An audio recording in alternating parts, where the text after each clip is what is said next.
Utilisation de SolidWorks, étude de cas numéro 1, vidéo 4. Sur le boîtier de piles, il nous reste maintenant à creuser la partie intérieure de manière à créer une coque et puis à pouvoir recevoir les piles. Il existe sur SolidWorks une fonction qui est justement une fonction coque. Voyons ce qui se passe si je décide de sélectionner une des parties supérieures de la pièce et de faire une fonction coque avec une épaisseur de 1 mm puisque c'est l'épaisseur de la pièce. SolidWorks a bien creusé la pièce, mais pas sur sur la totalité de la surface.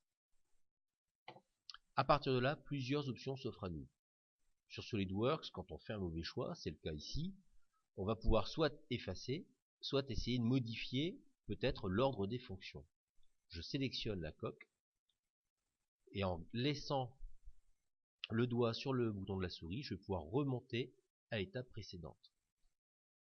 Ici, j'ai donc intercalé la coque entre la base et l'enlèvement de matière, et on s'aperçoit cette fois-ci que c'est bien l'enlèvement de matière que l'on souhaitait obtenir.